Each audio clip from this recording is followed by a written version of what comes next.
situations and stuff. Yeah. If I want that, I go to Kevin Hart.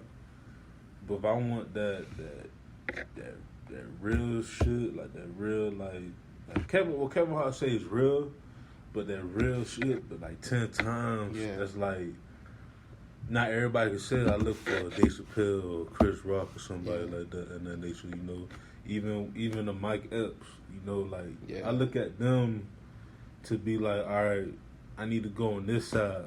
You know what I'm saying? To get that real shit that's gonna make.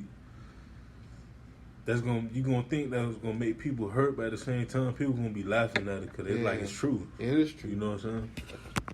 So let's talk about you in the talent agency and management. Like, how's that world? I mean, me, I'd say like how I began. Like I remember, I was just on Twitter, and then I seen the shirt, and I was like, oh, I like the shirt. And then I just was going through the messengers, like Twitter, and it looked like they just started. So I was just going through, and I was like, man, like they're managing people that they're people that's like talents, and I was like, oh, that's cool.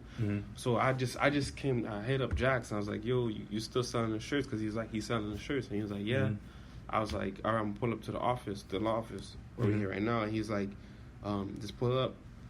I came, and I was like, man, I've always wanted to be in something where like I want to be able to help people. And he was like, you need a I was like, yo, like, what do you want me to do? Do you want me to, like, bring you coffee? You want me to wash your car? And he was like, nah, man. And then I handed him the money for the shirt. He was like, nah, I didn't want the money for the shirt. You could keep the money. Right.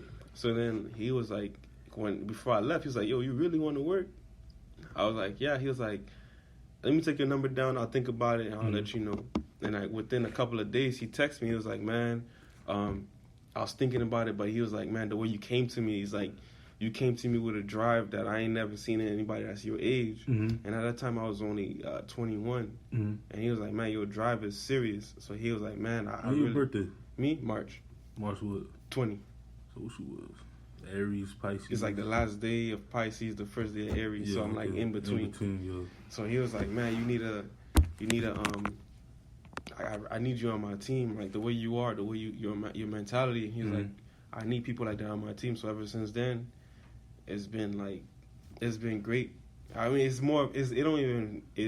the thing, the beauty of it. It doesn't even feel like it's like a business. It's like more of a family, and like me knowing the balance between it being a business and being a family. Like me and Jax, we could be sitting there, and like we could be like I'll probably do something. I'm like, dang. And he'd be like, bro, like, why you did it this way, man? You need to do it that way. Some people would take it personal and be like, bro, don't talk to me like that. But me, that's just me knowing the balance. Like, yo, he talking to me on the business side. And then 20 minutes later, he'd be like, yo, let's go get something to eat. People be like, some other people, they'll be like, nah, man, I don't want to eat with you. I don't want to be a part of this. But that's just me knowing the balance of business and being like family and being like a friend. So that's why it's like, I feel like I fit perfect with it. So how does it feel like, seeking talent and working with talent? Like, what's the daily duties and the challenges?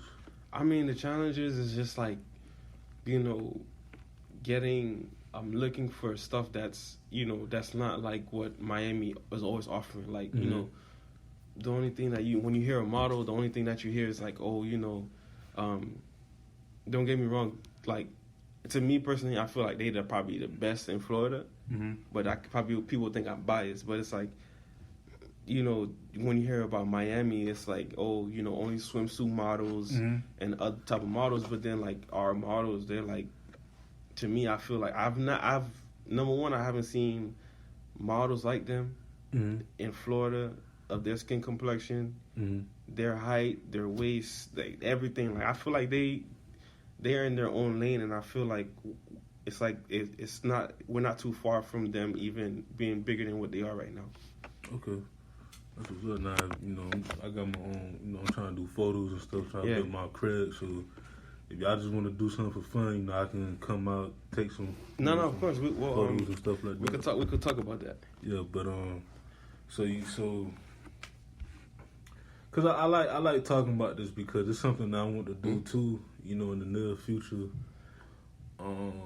Like, how is it like really dealing with the talent, like, is it like more of a demanding from their side, or is more like a brother sister type, relationship? It's brother type relationship. It's kind of like, we always say it's like how QC they manage the Migos, they manage City Girls. We see it that way. Like you see how Young Miami, every time you see her like at something big, you'll see her in the front, but then you'll see like P and Coach in the back, and like that's how it is. Like it's more of like, well, like the brand itself made it into a family, and like the demand would be like, we'll bring the idea to the model, and if they're not feeling it, we'll see like what is it that they don't feel about it, and then we'll just go on from there. But everything is like, they have their own ideas, they can bring it to us, and we'll work around and we'll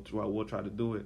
But there's some stuff that we do too that we'll try, we have certain concepts that we want to get into, that we want to branch them out so they can be known for more other things, and that they can be more diverse into what they are. Like we have like one of the models, agent, T, she's the agent, plus she's a creative director on Instagram, Ruin and Style, and she's doing like crazy stuff. Like she's doing crazy stuff when it comes to like photo shoots, and just how creative she is when it comes to like outfits, or how you dress, or how to pose. Like she's the guru when it comes to that to me. So that's how we were able to balance like the family and business part of it when it comes to the models. Yeah, cause I feel like we really need like agencies down here that really care about their clients, and you talk about quality control. Yeah, like, and I'm big on quality control. Yeah, too. like they really like, they're like, to me, the best like record label / management like right now. Yeah. My bad, bro. Nah, you good. But yeah, my bad, bro. Nah, you good. I got trades going. I got trades going on right now in fantasy. My brother's texting me like, "Yo, Julio not playing the first week. AB acting up." Yeah, man. I'm in like down 3 fantasy leagues, but I just like that, like how like it remind me of Rock Nation, where Rockefeller back in the day. With Dame and everybody, Def Jam, and who was Slip and Slide. Yeah. Like they pretty much is like they treating they talent as if like y'all just not just some regular workers and stuff. No, like we a family. I'ma say something, but you also got your own opinion too. If I'm doing something wrong, you let me know. Like it's like Cash Money back in the day. Yeah. How like they operated. You know what with Juvie and No Limit and all them, like how they operated. Like everybody was just doing their own thing, but at the same time they come back and like we still a business, we still a family. Yeah, of course, That's what's up, man. So before we started recording, you said you was in YouTube for a while. Yeah. So how was that? Me, that was just like, cause like I was just getting tired of the Haitian ladies at my church like bothering me to make CDs for them. So I was like, yo, just I'm gonna create a YouTube account. I'll post some music up on there. But I was like, nobody else is doing it. Right. That's why they was bugging me. Nobody else was posting like Haitian gospel music up on YouTube. Right. So I was like, man, I'm gonna just jump on it. And when I jumped on it, it was crazy. Like my first check from YouTube for like the first 3 months was $700, but I was like, I'm at that time, that's a lot of money for me, because I'm only in the 10th grade. Right.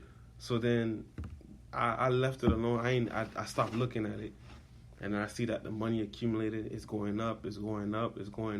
Right. And like I got a lot of YouTube companies coming up to me like, yo, let us manage your account. But then the reason why I stopped doing YouTube, because YouTube started getting fishy. Yeah. Like it's like the split with YouTube, it's not equal. It's like 55-45. So you completely stopped with YouTube? Yeah, I'm still getting paid. Don't get me wrong, but it's like it's 55-45. Like 55 out of 100%, I get the 55, and YouTube get 45. That's still too much. It's still too much. And then now like there's certain music that I have, like I'm not getting paid for it because the people that make the music, they have distribution deals. So it's like they allow me to have the music on there, but whatever I make goes to the person that made the music.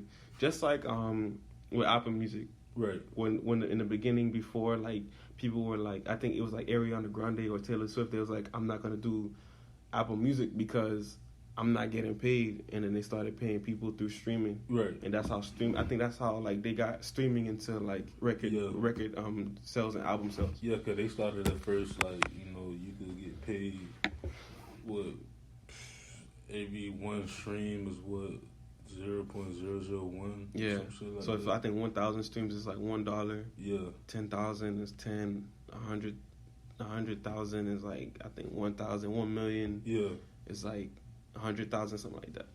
Yeah, and it's kind of like, for me, as I always say, like, history repeats itself. Yeah. I feel like it's gonna come to a point where 3-4 years from now they may go back to CDs. Cause think about it, I was looking at something. Best Buy was about to close down at one point. Yeah. Because of Amazon and all that, but what they did was they was like, all right, we gon' have, let's say, a MacBook at Best Buy was like $1,200. Yeah. But on Amazon it was like $850 or whatever. You were like, all right, we gonna beat that price and more. So it's just like, that's why I tell people all the time, like, when you study business. A lot of big time retailers, a lot of big time companies like the Best Buys, the Targets, the Walmarts, the Publix, like these big names, they're not gonna go nowhere because I remember I seen something too where Amazon retailing is kind of like, it's up. Really? Like, yeah, it's not selling like how it is online because I guess it's either the customer service or they don't have the products like they have online. So it's just like, it's funny how, like, the world is and how everything is, where people are like, technology's gonna take over. And I love technology, but I feel like at the end of the day, when I hear all these, I guess what's it called, predictions saying like, by 2055, like, they gonna have less and less people. There ain't gonna be no such thing as having a job in customer service. I'm like, that's bullshit. Because they said the same thing. I'm pretty sure they said the same thing in the 70s, 60s about like the early 2000s stuff, which you did see a blow in jobs, but guess what? It was like people lost jobs, but they gained more. I just feel like now the freelancing world is going to get more competitive now than it is before, but it's gonna come to a point where it's gonna be more balanced. That's why I see it. No, I'm a Libra when it comes to that. When I'm thinking about it, you saying it makes sense because like some people, they're I didn't even see it that way until you said it. That is true. Yeah, because think about it, like for example, like I got my own marketing company, Yeah. And I should get kind of like, damn, man. People like, oh, you can spend like such and such on your promoting thing, right? Like promote. But it's a lot of people out here that don't even use social media. They don't even check emails. Like we was talking about earlier. They don't even do. They old school with it. Some people old school with it. Some people too new school with it. It gotta be in between. So for my job, it's like I gotta do both. You know what I'm saying? I gotta be on the internet and I gotta be like handing out flyers and stuff and this and that, talking to different people like how you do. That used to be big too, because like back in the days, now all you got is you got social media, and you got like these younger artists. They don't have to like deal with that, or these new businesses they don't have to deal with. All they gotta do is like, let me go on Facebook, press the promote, $2.99. They got promoting their stuff for like 2 hours, but then.